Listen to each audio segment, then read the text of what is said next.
Big boss శనివారం నాటి ఎపిసోడ్లో తనూజ చేసి ఓవరాక్షన్ కి నెటిజన్ల నుంచి ట్రోల్స్ మామూలుగా రావడం లేదు. హౌస్ మొత్తంలో ఎంతోమంది తనూజకి హెల్ప్ చేసినా నాకు ఎవరూ హెల్ప్ చేయలేదు. నేను ఒక్కదాన్నే ఆడుకుంటున్నా అంటూ తనూజ చెప్పిన డైలాగులు విన్న తర్వాత హౌస్ మేట్స్ ఒకరి ముఖాలు ఒకరు చూసుకుని చీమా బతుకు చెడా అన్నట్లు ఎక్స్ప్రెషన్ ఇచ్చారు. అంతెందుకు నాగార్జున కూడా ఈ మాట నమ్మలేదు. అదేంటమ్మా నీకు ఎవరూ హెల్ప్ లేరా హౌస్లో, ఇది మాత్రం నేను ఒప్పుకోను అంటూ నాగ్ కూడా అడిగారు.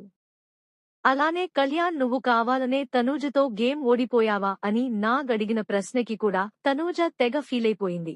ఆఖరికి హోస్ట్ మీద కూడా అలిగే స్థాయికి వెళ్లిపోయింది.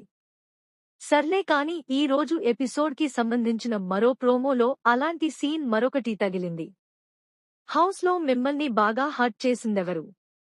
ఆ విషయం చెప్పి వాళ్లతో ఆ మిర్చి తినిపించాలి అని నాగ్ టాస్క్ ఇచ్చారు. ఇక ముందుగా దివ్య భరణి పేరు చెప్పింది. నా కెప్టెన్సీ టాస్క్ అప్పుడు ఆయన నా సైడ్ రాకపోవడం నేను చాలా హర్ట్ అయ్యాను అని భరణితో మిర్చి తినిపించింది. నెక్స్ట్ డీమాన్ వచ్చి కళ్యాణ్కి ఇస్తున్నా సార్ అన్నాడు. తనూజని సెపరేట్గా తీసుకెళ్లి మాట్లాడాడు. నన్ను ఏమో పిలిచి సర్దేసుకోండి అంటున్నాడు, కానీ సారీ చెప్పాలి అని ఏం అనలేదు. నా సైడ్ నుంచి మాట్లాడలేదు సార్ అని డీమాన్ అన్నాడు. నెక్స్ట్ భరణి వచ్చి తనూజ పేరు చెప్పడు. నాకు పడదు సార్. వెంటనే తనూజ, నాగ్ సార్ నాకు మిర్చి పడదు సీరియస్గా.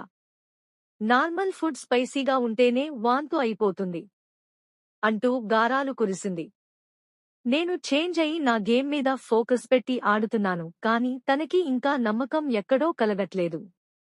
ఏ పాయింట్ వచ్చినా సరే మళ్ళీ అదే పాయింట్ డిస్కస్ చేస్తుంది అని భరణి తనూజ గురించి చెప్పాడు. ఇక అందరితో మిర్చి తినిపించిన నాగ్ తనూజకి మాత్రం సెపరేట్ పనిష్మెంట్ ఇచ్చారు. మిర్చి బదులు 20 గుంజీలు తీయాలి అని చెప్పారు. దీంతో తనూజ గుంజీలు తీసింది. ఇలా ప్రతిసారి తనూజకి మాత్రం ఇలా సెపరేట్ ట్రీట్మెంట్ ఇవ్వడమేంటో అంటూ ఆడియన్స్ కామెంట్స్ పెడుతున్నారు.